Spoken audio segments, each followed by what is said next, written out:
Hello friends, welcome back to my YouTube channel. आज की इस वीडियो में हम कर रहे हैं TGT music first shift. Third shift भी हम कर चुके हैं, सेकंड शिफ्ट भी कर चुके हैं, अब ये है फर्स्ट शिफ्ट।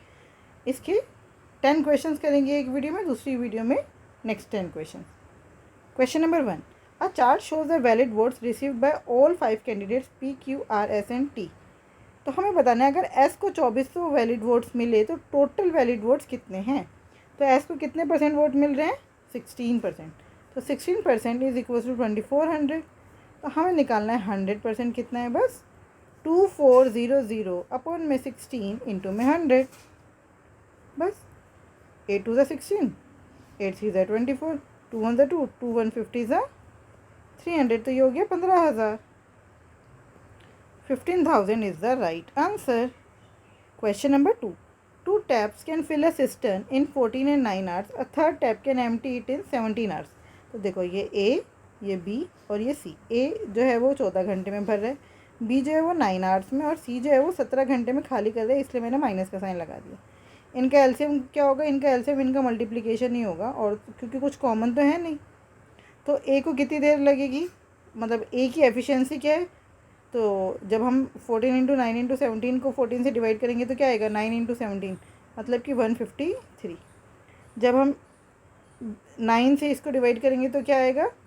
14 इंटू 17, तो 17 10 170, 17 4 68। तो ये हो गया 8 7 और 6 13 का एक 238। और जब हम इसको 17 से डिवाइड करेंगे तो आएगा 14 इंटू 9, मतलब कि माइनस लगाऊंगी साथ में, -126। तो टोटल इनकी एफिशिएंसी कितनी हो गई? 153 प्लस में 238 में से 126 माइनस कर दो, 8 में से 6 गया 2, 3 में से 2 गया 1, 2 में से 1 गया 1, 3 2 5 6 265। तो तीनों मिलकर 1 घंटे में 265 लीटर पानी भर रहे हैं। तो टोटल हमें पानी भरना कितना है? तो 17 इंटू 14 होता है 238।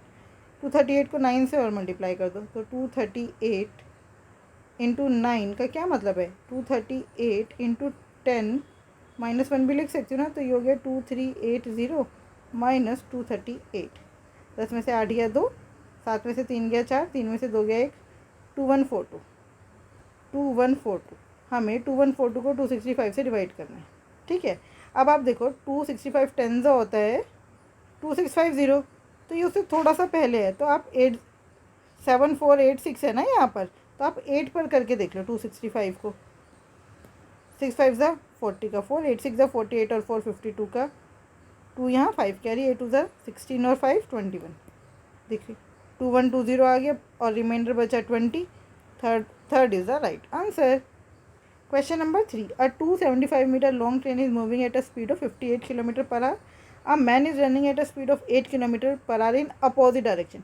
अगर अपोजिट डायरेक्शन में दौड़ रहा है तो इफेक्टिव स्पीड कितनी हो जाएगी? इन दोनों को ऐड कर देंगे, तो हमारा जो टाइम है वो क्या होता है? डिस्टेंस अपॉन में स्पीड। डिस्टेंस कितना है? 275। स्पीड कितनी है? 58 प्लस 8 66। लेकिन ये मीटर में, ये किलोमीटर पर आ रहा है, तो इसको हम 5/18 से डिवाइड करके 18 ऊपर ले जाते हैं, मीटर पर सेकंड में चेंज कर लिया, बस अब काट दो। 5 1 ज़ा 5, 5 5 ज़ा 25, 5 5 ज़ा 25, 11 5 ज़ा 55, 11 6 ज़ा 66, 6 1 ज़ा 6, 6 3 ज़ा 18, 5 3 ज़ा 15, 15 is the right answer. Question number 4, A can complete a task in 10 days, B can complete the same task in 20 days. तो टोटल टास्क हमने मान लिया 20 यूनिट से। A जो है वो रोज़ 2 यूनिट करेगा, B जो है वो रोज़ 1 यूनिट करेगा। They start working together but after 4 days A leaves. तो दोनों मिलकर एक दिन में कितना काम कर रहे हैं? 3 यूनिट। 4 दिन बाद A काम छोड़ के चला गया, तो 4 दिन में उन्होंने कितना काम कर लिया? 4 3 12 यूनिट, 12 यूनिट काम हो गया, बचे कितना? 8। अब वो जो 8 यूनिट काम है रोज़ B अकेला करेगा, तो 8/1 कितना आया? 8। तो इसका मतलब बाकी का काम B अकेला कितने दिनों में पूरा करेगा? 8 डेज में। Question number 5, in covering a distance of 110 kilometre Aniruddh takes 9 hours more than Burhan. तो हम मान लेते हैं अनिरुद्ध की स्पीड A है और बुरहान की स्पीड B किलोमीटर पर आ रहा है। तो जब अनिरुद्ध A की स्पीड से चलता है तो उसको 9 घंटे ज़्यादा लगते हैं बुरहान से। ठीक है, लेकिन जब अनिरुद्ध अपनी स्पीड 2A कर देता है तो अब बुरहान को ज़्यादा टाइम लग रहा है। कितना? 2 घंटे ज़्यादा। 110/B 110/B दोनों में कॉमन है, तो इसको 110 बाई बी के इक्वल में कर लो। 110 बाई ए माइनस 9 बराबर है 110 बाई बी, और यहाँ पे क्या हो जाएगा 110 बाई बी बराबर है 2 प्लस 110 बाई 2a। बस ये दोनों इक्वल हो गए, ये और ये, तो हम इक्वल कर देते हैं इसको। 110 by a bar minus 9 is equals to 2 plus 110 by 2a।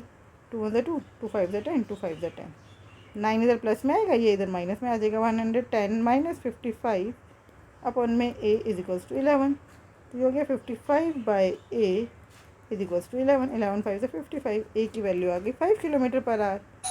Question number 6,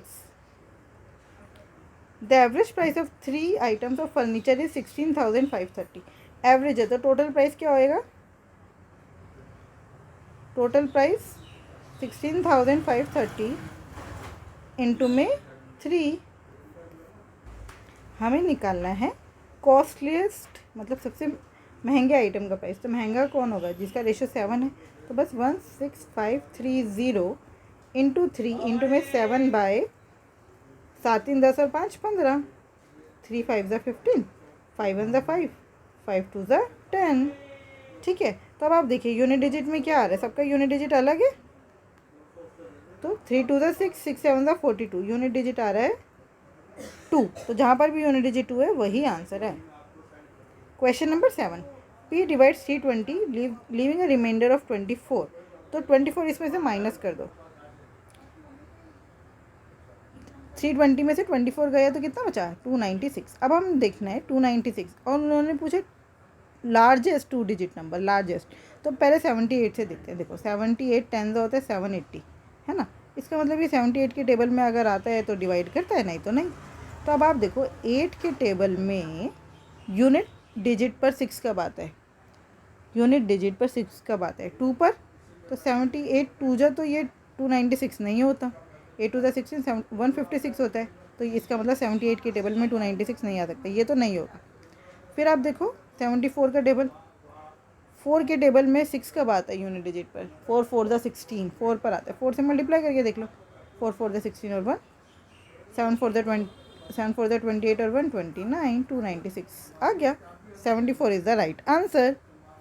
question number 8, a person sold 2 flats for ₹6 lakh each, on one he gain 20% while on the other he loss 20%। देखो जब SP same होता है और आपका profit और loss की percentage भी same होती है, तो सीधा सीधा है हमेशा आपको क्या होगा, लॉस होगा, हमेशा क्या होगा, लॉस होगा। और कितना, x²/100, x²/100 का लॉस होगा। x² मतलब 20 का स्क्वायर बाय 100, 20 कितना है, सॉरी मतलब 20 का स्क्वायर मतलब 400/100, तो ये आ गया 4% का आपको लॉस हो रहा है। क्लियर है, अगर आपका SP सेम है और आपको जितना गेन हो रहा था, जितना परसेंटेज का गेन हो रहा था उतने ही परसेंट का लॉस हो रहा है, तो सीधा सीधा इस केस में ऑटोमेटिकली आपको अल्टीमेटली आपको लॉस ही होगा। और कितना लॉस होगा, x²/100, कितना लॉस होगा, x²/100।